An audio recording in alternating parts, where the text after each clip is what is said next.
Hi, Jamie. Welcome. How are you doing? Hi, I'm good. Thanks, Daniel. Doing good today. Great. I'm Daniel Altshuler. I'm a associate professor in semantics here at Jesus College, and thank you for joining. I realize that under these circumstances of being online, it's a new thing for a lot of people, so I appreciate that very much. Thanks. All right. Well, the way that the interview will proceed is we'll go through two different case studies. And before we begin, let me ask you a question that's important just for background information. How is your Kiswahili? Not great. Sorry. Wonderful, because if you did have some exposure to Kiswahili, we couldn't actually pursue the first case study that I have in mind. But given that you're not a speaker, let me then share my screen and we can begin. Bro. How does that look? Can you see the Kiswahili data? I can. So I've got 1 to 12 and A to L. Wonderful. Okay, great. So let me tell you a little bit about this first case study.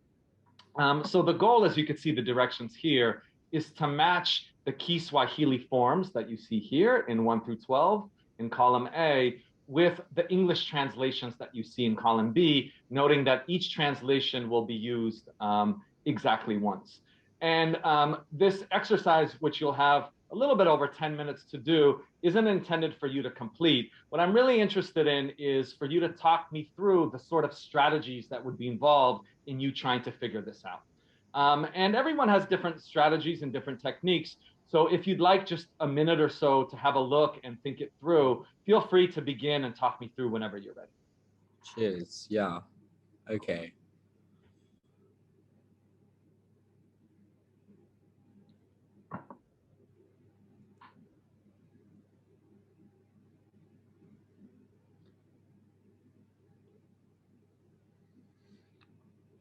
So I'm seeing the verb understand 3 times, the verb cook 5 times, and the verb play 4 times. So, like I guess an assumption I'm going to operate on is like the idea that there's going to be kind of some kind of common root in the language that we're looking at, which is going to be equivalent to those verbs. So I'm looking at what I'm trying to search for. So for example, the 10 to 12 Mm-hmm. all have that wa at the start. Mm-hmm. So that could be a grouping, for example. So, and I'm seeing the same with ni as well. Mm-hmm. And can you say also a little bit about the significance of the count? So I notice how you're starting to count things. Sure. So for example, with the was, right, you see three of those, but it seemed like the numbers that you counted for the verbs that didn't match a number. What do you think the significance of that is? Well, I think understand is 3 times, but it's potentially the idea that perhaps the first like morpheme, the first like few letters are not representing like a main verb. They're Mm-hmm. probably representing some other like grammatical feature. So I'm noticing that we've got kind of person, so he, she, I, they, etc. We and you, and we've also got different tenses going on as well. So you've got I'm seeing future, past tense or perfect tense, and I'm seeing present as well. We look at C and E. So again, I'd probably want to have a little count of those, and again, that might like match up to something. So for example, Mm-hmm. present tense numbers, I'm seeing four present tense, for example. So that could be revealed by something. The other thing I'm going to look at as well is kind of uh, so we've got this.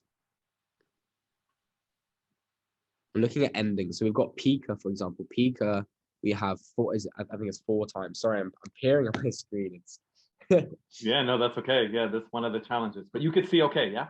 yeah. No, I can see okay. I can see okay. So a Pika 4 times.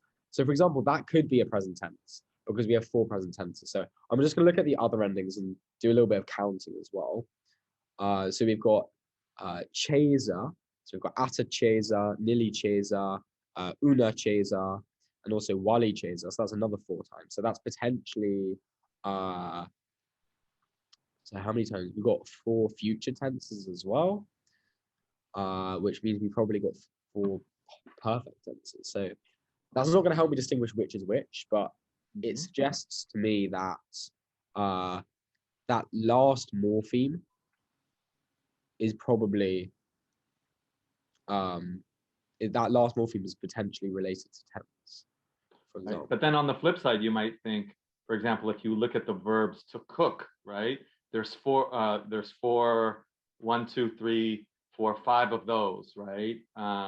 And you also counted kind of play, where there's 4 of those, right? So how can you tell whether it's a tense or one of the other features that you mentioned? Maybe that could also be a verb, right? And then also keep in mind, I think you mentioned person as being the other feature, right? And can you see something in the person domain of counting that? For example, how many he or she do you see? So we've only got one he or she. So I'm looking for kind of something that only comes up once. One thing I'm noticing in that regard, I guess, is, and we've got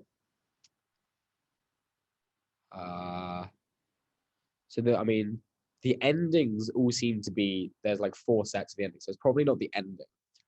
We've got more kind of idiosyncratic stuff going on at the start of the words. So we've got like tuli, ata, which aren't repeated elsewhere. So I'm also seeing a count of 1 for we, so he, she is once, and h is also we understood. So potentially those are linked to the tuli and ata prefixes, yeah. So the first few morphemes, and then means I've got they 3 times, so that could refer either maybe to the ni 4, 5, 6, or to like wa, which is 10, 11, 12. And then so that's probably going to be the other. So which one isn't they is probably going to be I, because I played, I cook, I will cook. And then we've got this, I think it's an interesting feature. We've got this yal and you, which is so I think there's a difference. They've marked it. I don't know if there's a kind of a superscript of I. Do you know what that says? I can't quite see that. You mean for I and J, for y'all understood? This is, I've got on the, maybe I'm missing it. I've got y'all with like a, looks like a super, yeah. I think, yeah. So sorry about that. That oh, shouldn't make too much of a difference. Okay, yeah. cool. Apologies. Yeah. So I mean, we've got these mers sounds and these oo sounds, 2 and 3, 8 and 9. So it's potentially the case that they link up with the u sounds, because those are the ones which we have twice. Right.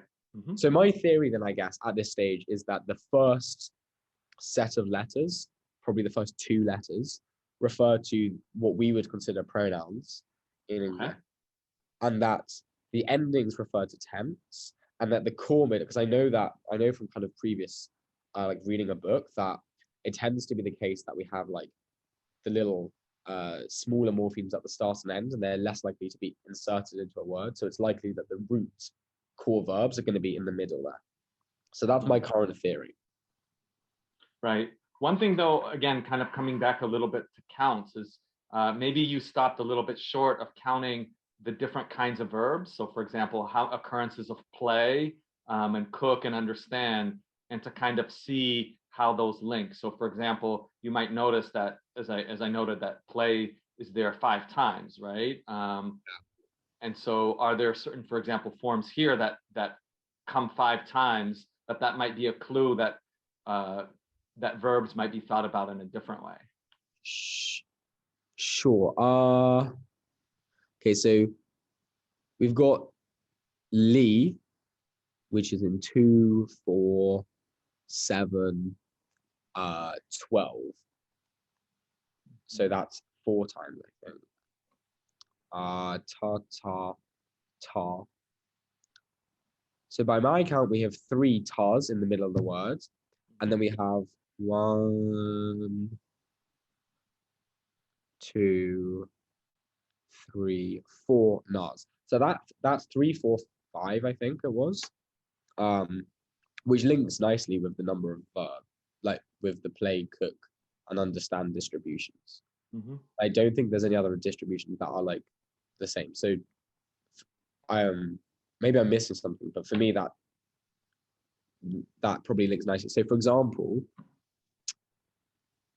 so there's one, two, three, there's four lees and there's four plays. So the m sounds is, I think, mli refers to you. Mm-hmm.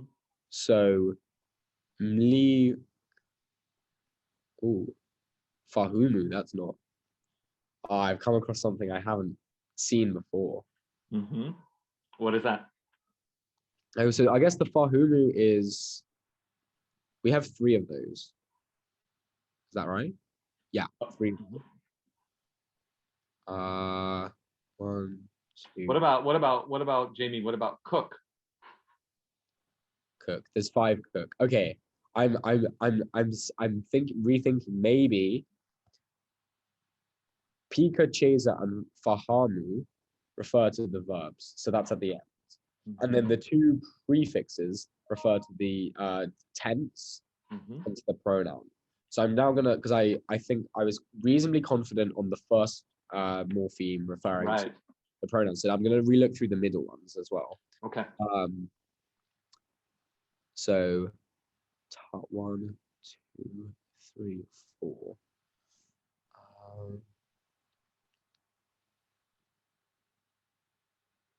So I would suggest that the ta morpheme Mm-hmm. is will, Okay. like future tense. Mm-hmm. So that would mean that, for example, the fahamu means understand, Mm-hmm. and so pika is the most common, so that means it's cook.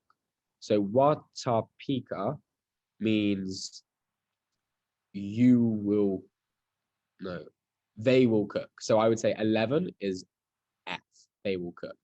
Uh-huh. And what do you think one is on this sort of a hypothesis? Because remember, one, what's unique about one, right, is it's a little bit idiosyncratic. What do you think that might get us to? Any ideas about one? Well, so the chaser Mm-hmm. is 1, 2, 3, 4 times, which is play. So Mm-hmm. it's gonna either be we understood or he, she will play. So it's gonna be he, I would say it's 1A, he, she will play. And the Awesome, right? And what would that tell us a little bit about he and she, which was one of the first observations you made? It means it's represented by the morpheme R. Right, and it's the one that only happens once, right? Yeah, exactly. Yeah, awesome, good. So I'm going to stop it here, and I think we kind of get a good sense, right? That initially it's actually quite difficult, right? But Yeah. once you start to kind of play around a little bit, it becomes a domino effect, right? And depending on finding some of the idiosyncratic patterns, it's much easier to then start to resolve. And of course, if you had a little bit more time, I'm fairly confident you would then be able to fill out the rest. So good job, thank you. All right, so now let's move on to problem set 2. And for this second one, we're going to look at a language that you're a little bit more familiar with, and that language is called English. Okay, and for that, we're going to begin by looking at a particular set of verbs that are really interesting, because what they do is they describe certain actions that come to be by virtue of just being uttered. So consider, for example, the sentence in 1, I promise to meet you this evening. By virtue of me saying promise, a kind of social contract is brought into the world, a promise. Yeah. By virtue of me saying I apologize, I thereby issue an apology, right? So this sort of like power of this words is often called performativity, or these verbs are sometimes called performative. So one thing that I just wanted to ask you before we begin in some of the questions is, can you think of some other words or some other sorts of expressions that might be performative in this way? Yeah, I guess the one that comes to mind is like, I pronounce you man and wife, like the marriage ceremony, I guess. And then also, I mean,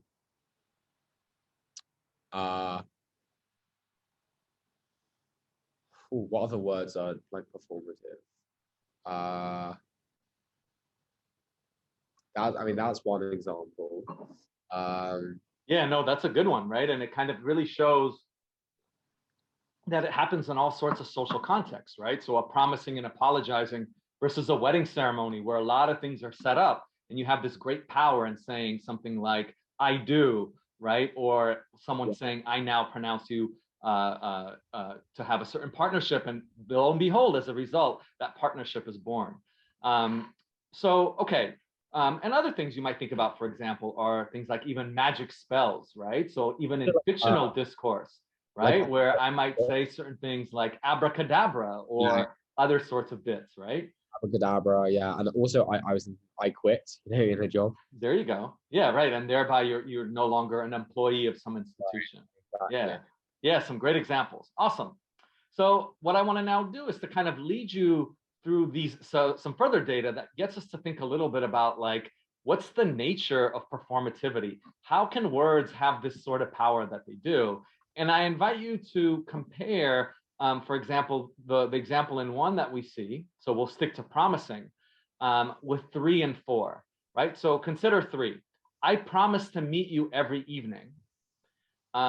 Which seems to still have this sort of performativity built in, where by me virtue of saying I promise to meet you every evening, there's a certain contract, social contract that's brought into the world. But compare that with something like 4. Every evening, I promise to meet you. Yeah, I guess you've like kind of embedded the sentence, right? So you're like telling them a fact. You're saying, like, what am I going to say is a fact, and within that fact, I'm noting that I perform a performative every evening. Whereas in 3, like, it is itself that performative. It's like I'm performing this thing, and it's going to apply to every evening. Right. And what's kind of unique about that is if you compare 3 and 4, those sentences use exactly the same words, right? Yeah. But the sequence of the words is different. And I heard you say the word, for example, embedding. Yeah. So like, can we kind of have a first shot hypothesis about what might affect performativity? Yeah, so I guess you could say like the sentence like level, as it were. So you might say in 3, promise is like the at the highest level, you might say. Whereas in promise, like the early evenings at the highest level, and promise is at like a lower level down, perhaps. So we might say that performativity is negated when it's not, or it only occurs at the highest level, or it might be negated if it goes down a level. Those are right. And I feel like you're going even more depth than I was asking, right? And we can even just generalize, and that's very good. We can generalize that, like you said, look, performativity can be negated, and something like word order, where the syntax of a sentence plays a really non-trivial role, right? And you're already starting to develop a theory of what such a syntactic theory might be, right? Where in 4, we really kind of all have almost like a habitual sentence, right? Let me give you a report of what happens every evening, right? Where in 3, I really, like you said, kind of giving you the performativity. Awesome. So that's one factor, word order. All right, so let's keep going. So now let's compare, again, our kind of original example in 1 to the examples in 5 and 6, right? So here I say something like, King Carl promises to meet you this evening, right? Where what I've changed now is the first person to the third person, right? Yeah. And in 6, I change it to the second person and I tell you, hey, Jamie, you promised to meet me this evening. Yeah. What's your intuition? Are 5 and 6 still performative? I'd say 5, definitely not. I mean, it's kind of intuitive, the idea that performatives have to be linked to your own, like to perform an action, you have to be doing it yourself. So you can't perform it really on behalf of someone else. Right. So I can't promise what King Carl was promising because I'm not King Carl. So that for me is quite clear cut. 6 is less clear cut. I would say that the idea that I'm performing an action, I'm not performing a promise. That's for certain. And you're not performing a promise either, because in a way I'm demanding of you. But that leads to me the idea that what I'm doing is a performance of a different nature. It's more built into the syntax, as it were, like the like way that the sentence is operating, not a specific word per se. It's like a demand of someone else, and that demand of someone else is for them to do something performative as well. So yeah, good. Yeah, I think that's great. And I think that, right. And it's interesting. Again, you're digging even deeper of like kind of the differences between these, but kind of at the most intuitive level, I think I agree with you, right? So 5, King Carl promises, right? Thereby, just by me saying King Carl doesn't bring about the promise, right? And I think in 6 too, right? Like if I say you promise to meet me this evening, what would that mean for that to be performative? I would have to have kind of power over you that I can actually say on your behalf and make things come about, which seems like I just can't have that sort of power over you, right? Nevertheless, like you mentioned, it's still a certain kind of a performance, nevertheless.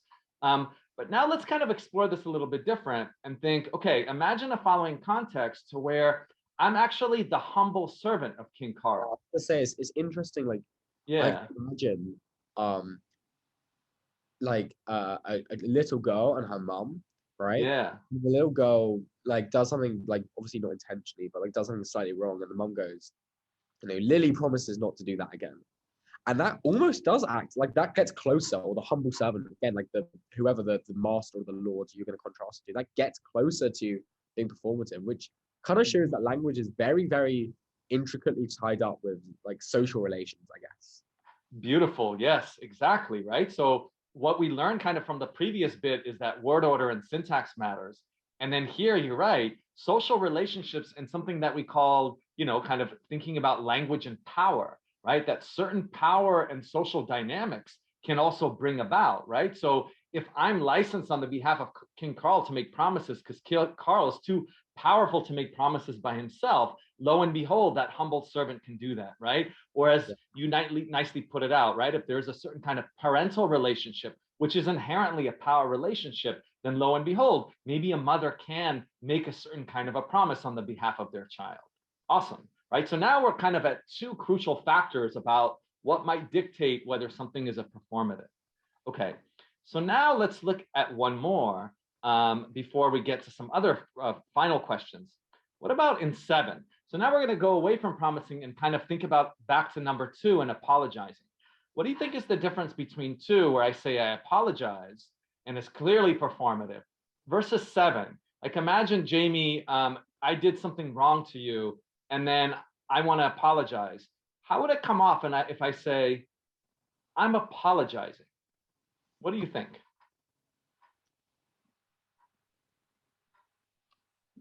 Have I Uh, thereby uttered an apology? it sounds like it's not, because it's kind of continuous. It's like I'm in the act of. There's no. It feels like there's no end to it. When you say I apologize, it's like it's over. It's done. I've apologized. But like, for example, if I said I apologize and you say okay, and I said I've apologized, what do you want? That kind of makes sense, even if it seems a bit unnecessary. But if I do the same for 7, that seems really strange. I'm apologizing. Okay, I've apologized. What do you want? That seems really strange. That kind of draws out the idea that it's not over, it's not done. So in answer Yeah. to the question directly, no, I haven't apologized, although I'm teeing up for it. Right. And do you have any idea, just kind of grammatically, the difference between 2 and 7? I mean, I'd say it's the am ing. It's the kind of present continuous, I think. Yeah, good. So it's called continuous, or sometimes called the progressive aspect, right? So kind of we're still in the present tense, but what's interesting is that I'm talking about something continuous that just doesn't seem to be good enough. That what's really crucial in performativity is that the act is kind of over, right? And Yeah. it's kind of that act that being over, that it's reached this sort of result that is important in its triggering condition. Okay, awesome. All right. And then what about 8 and 9? Okay. So for example, let's start with 8, right? If I tell you I fry an egg, that doesn't seem like a performative. So I look down and there is no fried egg in the world if I say I fry an egg. Um, Yeah. why? Right? So notice, in terms of the That syntax, zero it's power. exactly like all the rest, Yeah. right? In terms of it being first person, right? It's like the rest. In terms of the aspect, right? It's also not continuous.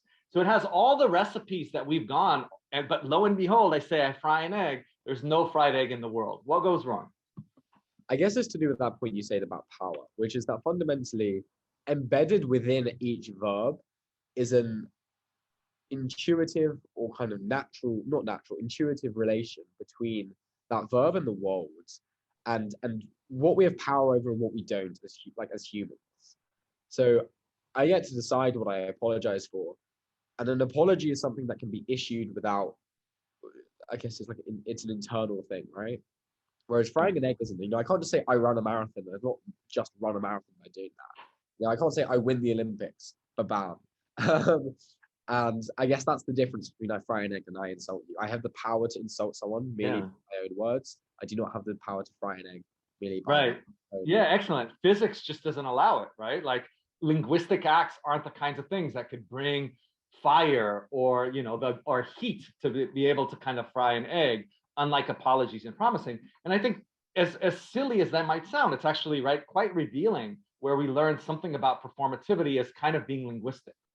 Yeah. So here's the final sort of an example that I want to draw your attention to, which I think is a lot more complex. And in fact, it's something that's still kind of at the heart of current debate that people still don't fully understand. I insult you, right? So that is something that seems very similar to what you said about apologizing, right? It's something that we know that linguistically we can, right? We could think of all sorts of nasty expressions and curse words and linguistic acts that bring about pain and insulting, right? But if I say, Jamie, I insult you, right? I haven't thereby issued an insult. So what do you think, as you could kind of see as the final sort of a question, do you think there might be a society in which I insult you actually does issue an insult? So in other words, is it something about the verb insult, or do we learn something about culture and society? What do you think? I was going to say that actually, because I was thinking back to like Roman society, where to insult someone you would write it on a clay tablet and like chuck it in the water, right? So perhaps in like Roman society, if I'd actually insulted you, that would be less powerful or less performative than if I don't have that clay. It's less internal to kind of draw on the language I was using earlier.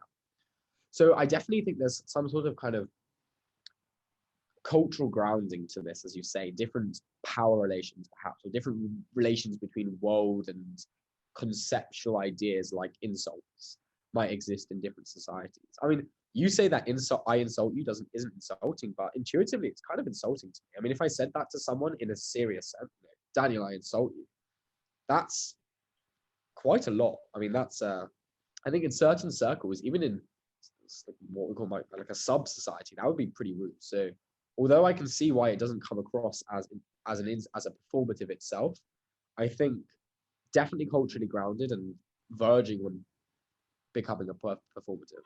Yeah, good. And kind of as a final food for thought for you, right? We do have examples like I curse you, right? Which would be a kind of counteract, right? A kind of counterpart where you would get this as a kind of a performative. And one leading idea that I want to leave you with is that when you think about things we've talked about, like promising and apologizing, right? There's also other kinds like warnings that are performative. These are things that you might think are really important for human interaction, right? And in a kind of an evolutionary perspective, it's really important to be able to trust people and to be able to apologize for wrongdoing or warn people of certain actions that might be, right? But we probably aren't want to be in a part of a society where what we want to do performatively is bring about pain, right? And so we might think kind of along those dimensions that, yeah, it's like you said, it really is something about cultural practice. And so studying performatives, not only do we learn about kind of syntax and thinking a little bit about continuous action, right? But also really other deep things like language and power that we learn here, but also really like cultural norms and practices and how the world could be, right? And how language could reflect that. So I'm going to stop sharing the screen now. And hopefully this was an interesting exercise to you to think a little bit deeper about how performativity works and also the wonderful world of Kiswahili. Thank you. Yeah, no, it was really good. Thank you. Got me thinking. Yeah, awesome. Okay, so I wanted to make sure that I save a couple of minutes in case you have any questions for me, anything about that might deal with whether it be about Oxford, the program that you applied for, which is PPL, or any other general questions that you might have. Yeah, so I applied for philosophy and linguistics. The only question I had was just to do with the balance of the two. Could Uh-huh. you tell me a little bit more about that? Yeah, absolutely. And I also noticed in your application, one of the phrases that caught me is how for you linguistics is philosophically grounded, right? And kind of exploring that interaction I know is really important to you. Yeah. And yeah, I think it's one of the really amazing and profound things that has brought me here to Oxford, that interaction. And you'll be able to take all sorts of classes and have lectures and tutorials in both linguistics and philosophy. And it's a kind of a program that really speaks to each other. So linguistics is the youngest science that was given birth for philosophy. And so this program is kind of giving you as a sense to learn some of the fundamentals of scientific theory of how linguistics was born. But then also there's this great paper called Paper A, which is the history of linguistics and how it really has developed over time and its interactions with some of the most important philosophers of its generation. And then, of course, in studying philosophy, you'll not only be able to make some of the connections in studying logic and philosophy of language, but other aspects of philosophy that you might be interested in, whether it's historical work or thinking about ethics or political philosophy. There's really a lot of different areas, and philosophy is one of the largest philosophy faculties in the world. So you'll have plenty of possibilities and different choices and agency in your education as you find ways to make connections and also diverge in many different directions. Brilliant. Thank you. That's really useful. Yeah, absolutely. All right. So this wraps up the kind of the formal interview, and I thought you did a really, really good job, Jamie. And I think it would be useful for our prospective applicants if we discuss the interview a little bit, like what went well, what you thought was tricky. So to that effect, let me ask you, how do you think it went? How did you feel about the interview? Yeah, no, I thought the interview went well. It's been, it's been a long time since I've done any of this, but I hadn't done Swahili or language and power before, so I found it really interesting both exercises. With the Swahili one, it was quite easy to like panic, I think, initially because there's a lot of data and you have a lot of different statistics to like think about in your head, and you're like counting in front of the professor, which can seem a bit embarrassing, but just staying calm, allowing the calmness of the interviewer to just keep you grounded was crucial for me. And I, exactly as you said, like by the end, it was kind of falling like dominoes. Had I had a piece of paper in front of me in 5 more minutes, I definitely would have got it all. I think with the second one, yeah, to be honest, I found that one really, really fascinating and constantly kind of ideas bubbling up, and I really enjoyed that. Yeah, great. Yeah, I thought that in your interview you did a great job, and I wanted to just highlight some strengths and also some potential things that one could imagine improving on, and also to just underscore that every interview is really meant to kind of engage with very difficult questions, right? And as I mentioned from the outset, the goal is not to solve the problems. We're really not even giving you the amount of time to really be able to solve everything, but we're looking for other kinds of things, right? And one of the things that we're looking for that I thought you did really, really well is wanting to engage from the outset. Even though you look at key Swahili data, as you notice, something that you couldn't possibly know very much about at all, right? And so many different possibilities where it's impossible to intuit the answers, right? And you're put on the spot. You really wanted to engage, right? And throughout, you made tons of strides. And even when you kind of, for example, thought, okay, I think that the verb is going to correspond to something in the middle, right? And it wasn't actually till the end that you figured out that that's not the right way of doing about things. You nevertheless didn't give up, right? And you allowed to be coached, and you were patient in receiving certain kinds of input, and you kept up the enthusiasm and this drive of like, I know I could figure it out. And deep inside, right, there might have been a little bit of panic, and there might have been certain bits, but for the sake of the interviewer, what I'm really looking for is real kind of situations that where if we are in a tutorial setting, are you excited by this project? Are you going to persevere? And are you going to be taking in certain bits of input, wanting to learn how that works? And I think the greatest strength that you really put forward is this enthusiasm, this perseverance. And then ultimately, right, you tested enough hypotheses to still make kind of strides at the end, and you were able to match up the right answers, right, in a way that you could kind of imagine, okay, if I had a little bit more time, here's how it would go. Yeah. I thought that that's a great takeaway. And again, for prospective candidates, that's the sort of thing that we're looking for. And I realized that sometimes it can snowball really quickly, right? And it could be difficult, but it was great to see you interact in that way. The one thing I could imagine that you could have done a little bit more is to ask more questions, right? So one of the things that I noticed is there's times where I would kind of see that you might be going, initially at least, for the wrong sort of a pattern. So I would try to give you some cues, information to kind of think about things a little bit differently. And then again, initially, when it didn't really necessarily go that way, I could have imagined to ask, oh, but what do you think about this? Or when you say that, would this be a good technique to use, right? And I think being able to engage in a certain kind of a discourse is a wonderful opportunity, right? In having this sort of a dialogue. I think for prospective applicants, it's always worth remembering, like, you're trying to learn when you come here. So the professor will be able to do that in your tutorials if you come here. So you should treat this like a tutorial, and that's exactly what questions are. Okay, I mean, I thought, Dino was perfect in like the hints he was giving me, and sometimes I was really good at using them, and sometimes I was a little panicked and trying to do my counting and didn't quite take them on board. So that's definitely something for perspectives.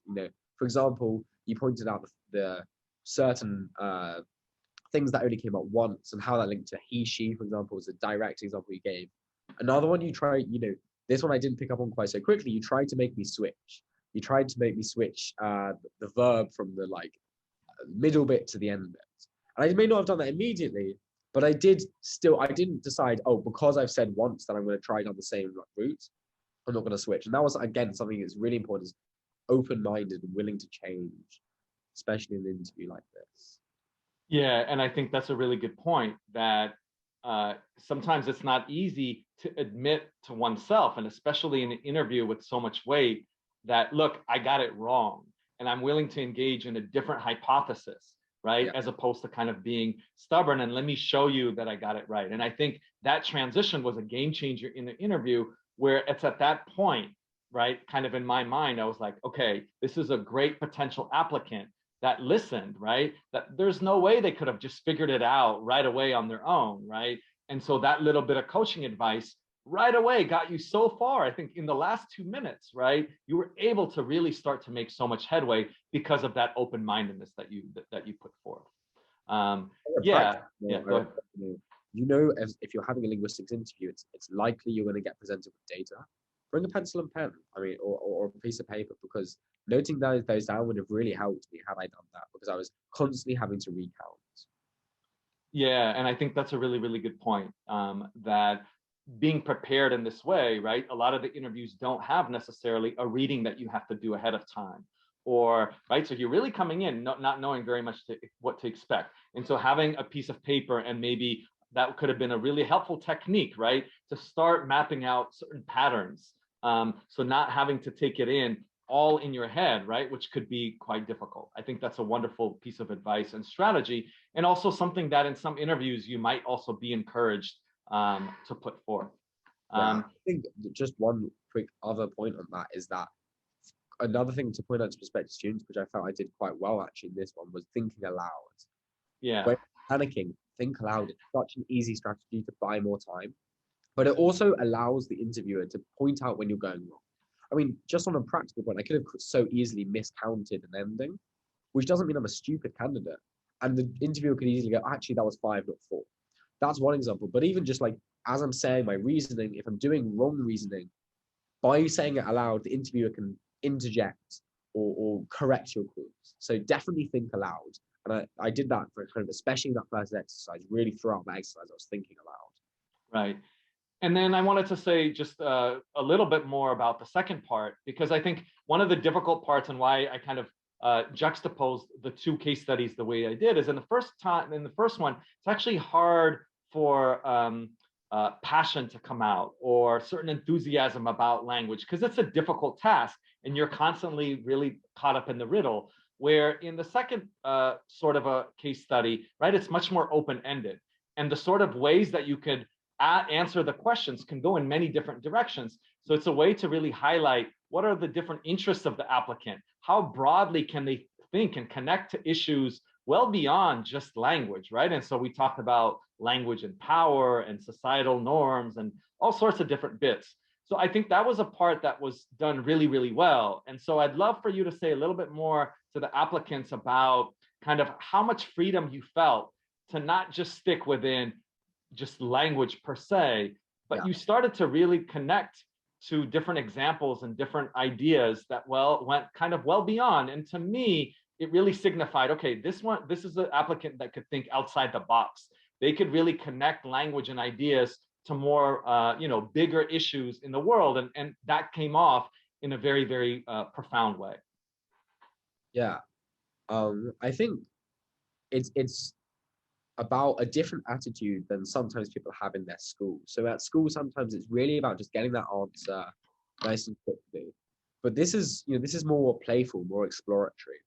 And so ideas that, I said it, I have two particular ideas, the mother and daughter, and also there was another idea, and then the Roman tablets. They just jumped to mind, and they were really things I wanted to share. That kind of thing.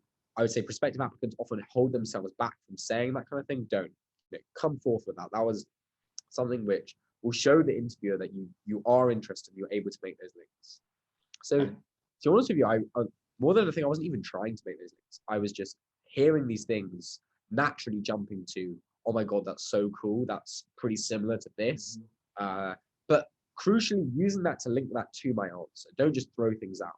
So I was saying, okay, that sounds almost like similar to the Roman tablets. And what that tells me is that perhaps there's a cultural basis, which is directly answering the question that Daniel had asked in that case. Right. If you tie those together, that's when you're thinking at a kind of higher level. That's, I think, when the really good stuff comes out. You'll be able to show enthusiasm, outside of the box thinking, and then linking that into answers. Yeah, I agree. And I also really appreciated towards the end, for example, where, I might have been biasing you to a certain answer with "I insult you," right?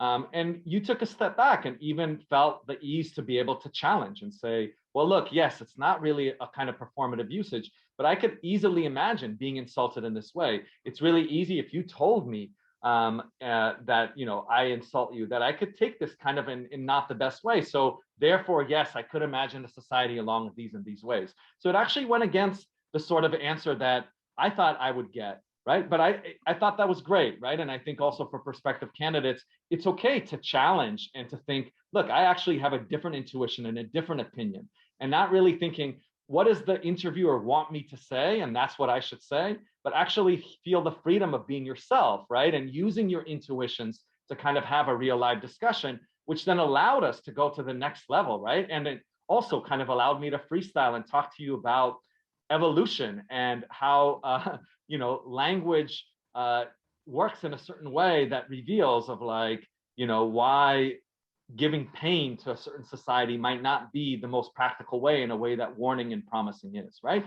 And that's not something that I had planned on discussing, but it really was the ability for you to challenge and to think about insult in this way that brought that out, right? And then coming along, I could really then think to myself, oh, that's great. That's precisely the sort of an interaction and conversation that I want to have in my tutorial. And that might actually shape my own research and shape my own thinking, right? One of the most amazing things about Oxford and the tutorials is that we learn from the students as much as the students learn from us, right? And it's these sort of exchanges that allows us to do that. So great job about that.